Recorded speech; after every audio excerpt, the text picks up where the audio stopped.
म सर्ट बनाउँछु तर मेरो सर्टमा चाहिँ रिच आउँदैन, मेरो सर्ट भाइरल हुँदैन। कसरी सर्टलाई भाइरल गर्ने? आउनु साथीहरु, आजको यो भिडियोमा म तपाईहरुलाई बताउन गएको छु यदि तपाईले सर्ट्स बनाउनुहुन्छ भने त्यो सर्ट्सलाई तपाईले कसरी भाइरल गर्न सक्नुहुन्छ। आजको यो भिडियोमा म तपाईहरुलाई हाउ टु भाइरल सर्ट्स भनेर सिकाउने छु। र साथीहरु, यो मेरो अनुभव होइन। आज म तपाईहरुलाई YouTube को जुन एउटा अफिसियल पोस्ट रहेको छ त्यो पोस्टमा 11 वटा प्वाइन्टको बारेमा चाहिँ भनिएको छ। त्यो 11 वटा प्वाइन्ट के हुन् त? यदि तपाईले सर्ट्स बनाउँदाखेरि यी 11 वटा प्वाइन्ट्सलाई तपाईले ध्यानमा राख्नुहुन्छ भने पक्कै पनि तपाईको सर्ट्स चाहिँ भाइरल हुन्छ। अब जानौं 11 वटा प्वाइन्ट्स के हुन्। नमस्ते, म हो ओनिक र हेर्दै हुनुहुन्छ ओनिक कम्प्युटर। सबभन्दा नम्बर 1 प्वाइन्ट रहेको छ ओरिजिनालिटी, यानी कि बी नेचुरल। जस्तै कि तपाईले जब सर्ट्स क्रिएट गर्नुहुन्छ, जब तपाईले सर्ट बनाउनुहुन्छ भने तपाई आफूमा के सोच्नुपर्छ भने तपाई नेचुरल बन्नुपर्ने हुन्छ। जस्तै कि तपाईले अरूको कन्टेन्टलाई कपी गरेर आफ्नो च्यानलमा सर्ट्स भनेर राख्नुहुन्छ भने त्यो कहिले पनि भाइरल हुन सक्दैन। तपाईको आफ्नो सर्ट्स हुनुपर्छ, तपाईको त्यहाँ ओरिजिनल सर्ट्स हुनुपर्छ आफ्नो। त्यसकारणले गर्दाखेरि हामीले ओरिजिनालिटीमा चाहिँ ध्यान दिनुपर्ने हुन्छ। तपाई ओरिजिनल बन्नुपर्ने हुन्छ त्यहाँ सर्ट्स बनाउँदाखेरि, र त्यस्तो प्रकारको सर्ट्स चाहिँ भाइरल हुने चान्स हुन्छ, यो युट्युबले भनिरहेको छ। त्यस्तै गरी दोस्रो प्वाइन्ट रहेको छ कन्सिस्टेन्सी। अब तपाईले आफ्नो च्यानलमा चाहिँ सर्ट्स क्रिएट गर्दाखेरि कन्सिस्टेन्टली तपाईले भिडियोलाई अपलोड गर्नुपर्ने हुन्छ। जब तपाईले सर्ट्सलाई आफ्नो च्यानलमा अपलोड गर्नुपर्ने हुन्छ त्यसमा तपाईले कन्सिस्टेन्सी अपनाउनु पर्ने हुन्छ। यानी कि तपाईले चाहनुहुन्छ भने डेली भिडियो राख्न सक्नुहुन्छ, अपलोड गर्न सक्नुहुन्छ। होइन भने तपाईले विकली हप्तामा एउटा सर्ट चाहिँ तपाईले अपलोड गर्नुपर्ने हुन्छ, हैन? यसको लागि तपाईले स्पेशल टाइम, स्पेसिफिक टाइम भनौं न, त्यसमा चाहिँ हुनुपर्ने हुन्छ। र त्यो स्पेसिफिक टाइममा, फिक्स टाइममा तपाईले भिडियो अपलोड गर्नुपर्ने हुन्छ। जस्तै कि तपाईले देख्न सक्नुहुन्छ टिभी च्यानलहरुमा कुनै पनि प्रोग्राम आयो भने, कुनै पनि एपिसोड आयो भने रेगुलर रूपमा आइरहेको हुन्छ, कि डेली आइरहेको हुन्छ, कि हप्तामा एकचोटी आउँछ, कि महिनामा एकचोटी आउँछ। त्यस्तै गरी तपाईले पनि आफ्नो च्यानलमा चाहिँ सर्ट्स क्रिएट गर्दाखेरि कन्सिस्टेन्ट रहनुपर्ने हुन्छ। यानी कि डेली बनाउनुहुन्छ भने डेली बनाउनुस्, हप्तामा एउटा बनाउनुहुन्छ भने हप्तामा एउटा बनाउनुस्, महिनामा एउटा बनाउनुहुन्छ भने महिनामा एउटा बनाउनुस्, तर कन्सिस्टेन्ट रहनुपर्ने हुन्छ। स्पेसिफिक टाइम चाहिँ तपाईले त्यहाँ फिक्स गर्नुपर्ने हुन्छ, पक्कै पनि तपाईको सर्ट्स भाइरल हुन्छ। त्यस्तै न तेस्रो प्वाइन्ट रहेको छ कल टु एक्सन। यो कल टु एक्सन भनेको के हो भन्दाखेरि जस्तै तपाईले ऑडियन्सलाई आफूतिर खिच्नु पर्ने हुन्छ, तपाईले आफ्नो ऑडियन्सलाई भन्नुपर्ने हुन्छ तपाईको उद्देश्य के त, हैन?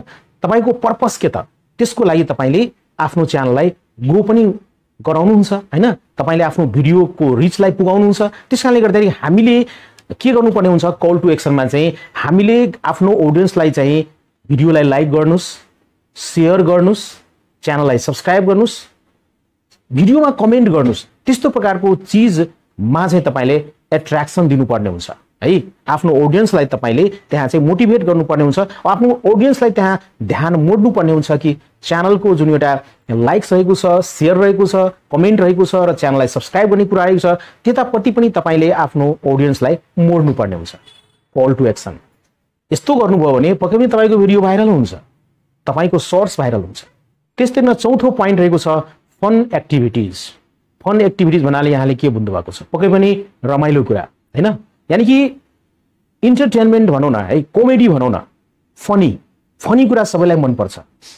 इन्टरटेनमेन्ट सबैलाई मन पर्छ, र विशेष गरेर जतिजना ऑडियन्सहरुले, भ्युअरहरुले चाहिँ सर्ट्सहरु हेर्नुहुन्छ उहाँहरुले चाहनुहुन्छ कि त्यसमा केही फन होस्, त्यहाँ केही अलग कुरा होस्, त्यहाँ केही इन्टरटेनमेन्ट होस्, ताकि मलाई मज्जा आओस्। त्यसकारणले भ्युअरलाई तपाईले आफ्नो भिडियो मार्फत चाहिँ, आफ्नो सर्ट मार्फत चाहिँ तपाईले फन दिन सक्नुपर्ने हुन्छ। त्यसकारणले फन एक्टिभिटिज, त्यहाँ चाहिँ एक्टिभिटिज गर्नुपर्ने हुन्छ, केही चलखेल गर्नुपर्ने हुन्छ जुन कि फनी होस् र तपाईको ऑडियन्सलाई त्यो चाहिँ इन्टरटेनिङ लागोस्। त्यसकारणले फन एक्टिभिटिजमा पनि ध्यान दिनुपर्ने हुन्छ। यसरी गर्नुभयो भने, यसरी सर्ट बनाउनु भयो भने पक्कै पनि तपाईको सर्ट चाहिँ भाइरल हुन्छ। त्यस्तै न पाँचौं प्वाइन्ट रहेको छ रिसर्च विदिन एनालाइटिक्स। अब तपाईले जब सर्ट्स बनाउनुहुन्छ भने तपाईले आफ्नो सर्ट्सको एनालाइटिक्स पनि हेर्नुपर्ने हुन्छ कि मेरो भ्युअरले, मेरो ऑडियन्सले कस्तो प्रकारको कन्टेन्ट मन पराउनुहुन्छ त, त्यस्तो प्रकारको कन्टेन्ट तपाईले दिन सक्नुपर्छ। त्यसको लागि तपाईले एनालाइटिक्स हेर्नुपर्ने हुन्छ, एनालाइज गर्नुपर्ने हुन्छ तपाईले आफ्नो सर्ट्सलाई। सर्ट्सले जुन रिजल्ट ल्याएको छ, हैन, त्यो रिजल्टलाई तपाईले मूल्याङ्कन गर्नुपर्ने हुन्छ कि कस्तो प्रकारको कन्टेन्ट बढी चाहिँ चाहिन्छ मेरो भ्युअरलाई, मेरो ऑडियन्सलाई, त्यस्तो प्रकारको कन्टेन्ट तपाईले बढी चाहिँ दिनुपर्ने हुन्छ। हैन। त्यस्तैमा तपाईले गुगल ट्रेन्ड्सका कुरा गर्नुहुन्छ भने गुगलमा जुन ट्रेन्डिङ भइरहेका जुन टपिक छ, ट्रेन्डिङ भइरहेको सोर्स छ, त्यो सोर्स अनुसार पनि तपाईले चाहिँ सोर्स क्रिएट गर्नुपर्ने हुन्छ। पक्कै पनि तपाईको सोर्स चाहिँ भाइरल हुन्छ। त्यस्तै छैठौं पोइन्ट रहेको छ क्याच द आइज अफ द भ्युअर्स, हैन। तपाईले जुन थम्बनेल बनाउनुहुन्छ आफ्नो सोर्सको त्यो त आई क्याचिङ हुनुपर्छ क्या, हार्ट टचिङ हुनुपर्छ क्या, हैन। र टाइटल एकदमै सर्ट र स्वीट चाहिँ बनाउनुस्। एकदमै लामो चाहिँ तपाईको टाइटल नलेख्नुस्, हैन। टाइटल एकदमै सर्ट, एकदम स्वीट हुनु पर्यो के, आई क्याचिङ हुनु पर्यो, एकदमै क्याची हुनु पर्यो। र त्यस्तैमा तपाईको जुन थम्बनेल रहेको छ त्यो चाहिँ एकदमै मनमोहक हुनुपर्छ। देख्ने बित्तिकै अरूलाई कस्तो लागोस् भने यसमा चाहिँ टच गर्नै पर्छ यार, के रहेछ त भित्र, थम्बनेल यस्तो खतरा छ भने भित्र कन्टेन्ट कति दमदार होला। त्यसकारणले थम्बनेल र टाइटल एकदम नै मजेदार हुनुपर्छ, आई क्याचिङ हुनुपर्छ, क्लिक गरौँ जस्तो प्रकारको हुनुपर्छ। र यसरी गर्नुभयो भने पक्कै पनि तपाईको सोर्स त भाइरल हुन्छ नै, पक्कै पनि, यो मेरो ग्यारेन्टी रहेको छ। त्यस्तै सातौं पोइन्ट रहेको छ इन्गेजमेन्ट। साथीहरु तपाईलाई थाहा छ ऑडियन्स भनेको हाम्रो च्यानलको लागि राजा हो है। ऑडियन्सहरु राजा हुनुहुन्छ, भ्युअरहरु राजा हुनुहुन्छ। उहाँहरुको इच्छा अनुसारले, वान्ट अनुसारले, चाहना अनुसारले हामीले अगाडि बढ्नुपर्ने हुन्छ। त्यसकारणले गर्दाखेरि तपाईले आफ्नो भिडियोमा चाहिँ इन्गेजमेन्ट ल्याउने प्रयास गर्नुस्। इन्गेजमेन्ट भन्दाखेरि तपाईले आफ्नो सोर्समा लाइक ल्याउनु पर्ने हुन्छ, कमेन्ट ल्याउनु पर्ने हुन्छ, हैन, शेयर गराउनु पर्ने हुन्छ, च्यानललाई सब्स्क्राइब गराउने सक्ने प्रकारको तपाईले त्यहाँ वातावरण बनाउनु पर्ने हुन्छ, हैन। र तपाईले यो पनि एनालाइज गर्नुस्, हैन, त्यस्तो कुरा तपाईले मन पराउनुस् जुन कुरा तपाईको ऑडियन्सले मन पराउनुहुन्छ। ऑडियन्सको लागि तपाईले सोर्स बनाउनुस्, न कि आफ्नो लागि, हैन, पक्कै पनि। र तपाईको ऑडियन्सलाई कस्तो प्रकारको कन्टेन्ट मन पर्छ त्यो कन्टेन्ट दिने प्रयास गर्नुस्। र यस्तो गर्नुभयो भने पक्कै पनि तपाईको सोर्स चाहिँ भाइरल हुन्छ है। त्यस्तै आठौं पोइन्ट रहेको छ गो बियोन्ड योर रिजन।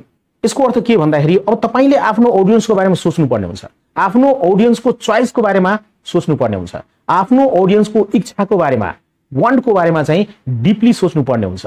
र तपाईले चाहिँ ऑडियन्सहरुलाई इन्टरटेन गराउनको लागि विभिन्न प्रकारको टेक्निकहरु अपनाउनु पर्ने हुन्छ, विभिन्न प्रकारको तरिकाहरु अपनाउनु पर्ने हुन्छ। यो किन गर्ने भन्दाखेरि ग्लोबली हामीले चाहिँ आफ्नो ऑडियन्समा पुग्नको लागि, तपाईको ऑडियन्सले तपाईको भिडियोसम्म पुगोस् त्यसको लागि चाहिँ हामीले यी तरिकाहरु अपनाउनु पर्ने हुन्छ। यसरी गर्नुभयो भने त सोर्स पक्कै पनि भाइरल हुन्छ। यो मैले भनेको हैन साथीहरु, गुगलको एउटा अफिसियल पोस्ट रहेको छ, त्यो पोस्टमा यो चाहिँ एक्सप्लेन गरिएको छ। त्यस्तै न साथीहरु 9 पोइन्ट रहेको छ ह्याशट्याग। जस्तै कि हामीले चाहिँ सोर्स बनाउँछौं हैन, र सोर्स बनाउँदाखेरि के हुन्छ भने हामीले धेरै प्रकारको ह्याशट्यागहरु भर्दिन्छौं, 10 वटा 20 वटा ह्याशट्याग हामी लेख्छौं, तर यो गलत हो। यदि यसरी गर्नुभयो भने तपाईको सोर्स कहिले पनि भाइरल हुँदैन। किन भन्दाखेरि के भनेको छ भने हामीले धेरै ह्याशट्याग प्रयोग गर्नु भनेको स्प्याम हो, हैन। जुन युट्युबको एल्गोरिदम छ त्यो एल्गोरिदमले के सोच्छ भने तपाईले आफ्नो सोर्समा धेरै ह्याशट्याग युज गर्नुभयो भने त्यो स्प्याम हो है भनेर त्यो सोर्सलाई चाहिँ युट्युबले कहिले पनि भाइरल गर्दैन। त्यसकारणले गर्दाखेरि धेरै प्रकारको जुन एउटा हामी ह्याशट्याग युज गर्छौं आफ्नो सोर्समा, यो चाहिँ एउटा त्यो सोर्स चाहिँ स्प्यामी बनाउँछ, त्यसलाई त्यो सोर्सलाई स्प्यामी बनाउँछ धेरै ह्याशट्याग युज गर्नु। त्यसकारणले हामीले बढियो भने त 2 वटा 3 वटा ह्याशट्याग मात्रै प्रयोग गरौँ है आफ्नो सोर्समा। र यसरी गर्नुभयो भने पक्कै पनि तपाईको सोर्स चाहिँ भाइरल हुन्छ। यो चाहिँ युट्युबको एल्गोरिदमले भनेको छ। धेरै ह्याशट्याग युज गर्नुभयो भने तपाईको जुन सोर्सको भाइरल हुने चान्स हुन्छ नि त्यो घटेर जान्छ, कम भएर जान्छ। Avoid overusing hashtags. यसरी गर्नुभयो भने पक्कै पनि तपाईको सोर्स चाहिँ भाइरल हुन्छ। त्यस्तै गरिकन 10औं पोइन्ट रहेको छ क्रिएट योर ओन ब्रान्ड। अब तपाईले आफ्नो च्यानलको ब्रान्ड बनाउनुस्, एउटा इमेज खडा गर्नुस्, वेट दिनुस् के, छुट्टै पहिचान बनाउनुस् युट्युबमा कि तपाईको च्यानल चाहिँ यो प्रकारको हो, तपाईको च्यानल यस्तो छ।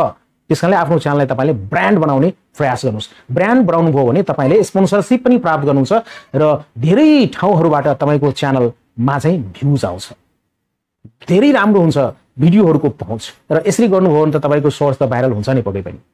त्यस्तै गरिकन लास्ट पोइन्ट रहेको छ 11औं पोइन्ट रहेको छ साथीहरु promote your channel in other platform. तपाईले आफ्नो च्यानल जुन रहेको छ सोर्स च्यानल अर्को प्लेटफर्ममा तपाईले शेयर गर्नुपर्ने हुन्छ, प्रमोट गर्नुपर्ने हुन्छ आफैले। जस्तै कि सोशल मिडियामा तपाईले प्रमोट गर्नुस् आफ्नो च्यानललाई, हैन। अरु पनि प्लेटफर्म हुन सक्छ, जस्तै कि वेबसाइट रहेको छ, वेबसाइटमा पनि तपाईले गर्नुस्। र धेरै प्रकारको प्लेटफर्म जुन कि सम्भव छ त्यसमा चाहिँ तपाईले आफ्नो च्यानललाई प्रमोट गर्नुस्, आफ्नो च्यानललाई शेयर गर्नुस्, आफ्नो च्यानलको बारेमा बताउनुहोस्। र यसरी गर्नुभयो भने त तपाईको भिडियो भाइरल हुन्छ पक्कै पनि।